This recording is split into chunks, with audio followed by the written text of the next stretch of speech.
President Biden kicks off a two-day virtual summit for democracy. Today, with more than 100 countries in attendance. Now, the event is meant to rally nations against authoritarianism and to bring about democratic renewal. Earlier this morning, Mr. Biden addressed the attendees.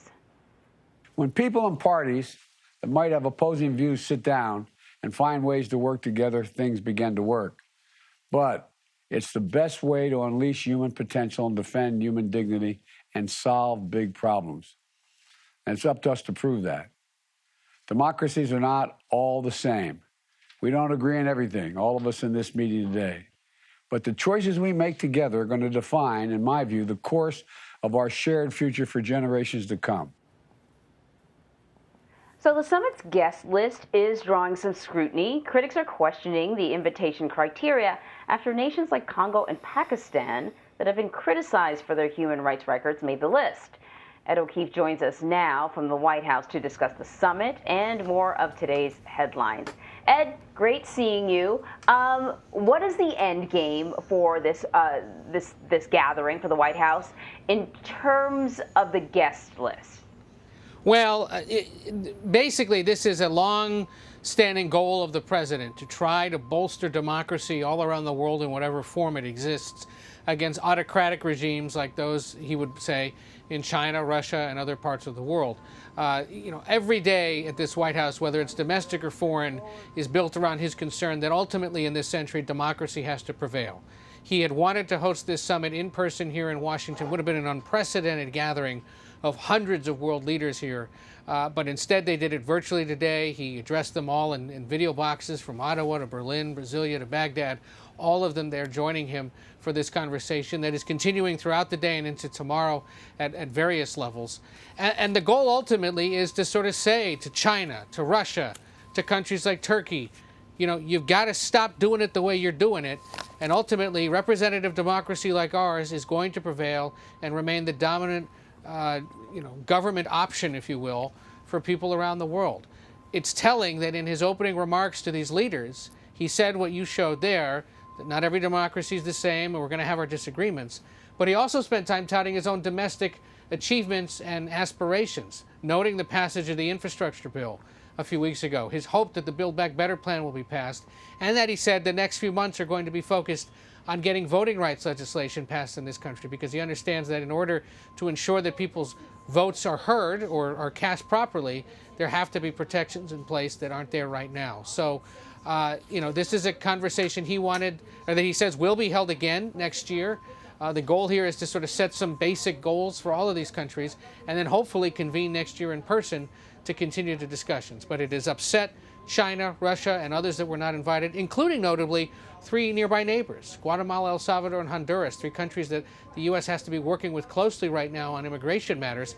None of those leaders were invited amid concerns about how they're conducting things in their countries. Guatemala's president happened to be here in Washington this week for some previously scheduled meetings and has spent his time raising questions about why the United States wouldn't want one of their close neighbors attending this summit. Yeah, and that sort of raises an interesting question, Ed, and I'm curious if you've heard from the White House about this or other officials, this notion that we're entering in this sort of quasi-Cold War or post-Cold War Cold War with Russia and with China. And I point to the diplomatic, the fact that we're not sending diplomats to the Beijing Olympics. And we expect to hear from other countries in the next couple of days, other democracies, whether or not they are sending officials. And so you could have this weird world where China, Russia, Guatemala, Myanmar, Cuba are all sort of forming their own little pact, a la the Warsaw Pact of the Cold War era, to counter what they say is the U.S. relationship with its other countries. Yeah, I don't think that would happen necessarily over this meeting, but certainly the names you mentioned there are the kind that might at times have relations with each other, and frankly, they get complicated about it. Guatemala doesn't have formal relations with China. It's actually more of a friend and ally of Taiwan. So they're actually kind of on the blacklist with China as well. So you just see there that this isn't easily carved up, and there are obvious disagreements in some ways here. A lot of this, though, is designed to counter China's influence, especially as it continues to invest not only in Asia, but across Africa and Latin America, as it makes investments in those countries' infrastructure to try to extract natural resources that are needed by the world's largest country and second largest economy, and is even beginning to make bolder military moves into some of these countries. Reports this week that, for example, China's on the verge of setting up a big naval base in Equatorial Guinea on the coast of Western Africa that would be on this, an Atlantic-facing country pointed towards the United States, and the concern that could come with that. So these kinds of meetings, again, designed to counter that and try to hold those fledgling democracies that could potentially go the other way closer and say, stick with it. This isn't a perfect system, but it's the better system, and it's the one that has to prevail this century. The other sort of high-profile call that the president will be making later on today is going to be with Ukraine's president. We talked already about Biden's video call with Russian President Vladimir Putin. After that, he spoke to NATO allies.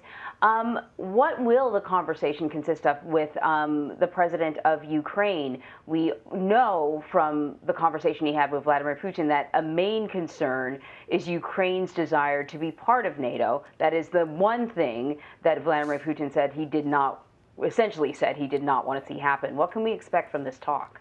Well, we know that the president plans to speak with President Zelensky of Ukraine later today to go over what went on in that conversation with President Putin, probably share with him some more details than he'd share in public.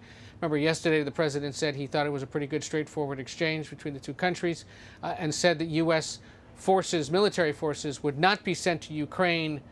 He couldn't see that being on the table right now, at least, in part because Ukraine is not a member of NATO. But if NATO overall decided or determined it had to engage in the conflict, were there to be one, obviously that's a different situation. And it's important to remember there is a decent U.S. military presence in Eastern Europe. In fact, some of those who serve may be watching us because we are available around the world, frankly, and we know they use us as a resource. And so it wouldn't be out of the ordinary for U.S. military to be in that part of the world. The question is whether more personnel, more equipment would be needed to respond to something Russia might do. And in that regard, important to note that the president's also meeting today virtually with a group called the B9, which is the Bucharest Nine. Bulgaria, Czech Republic, Estonia, Hungary, Latvia, Lithuania, Poland, Romania, and Slovakia.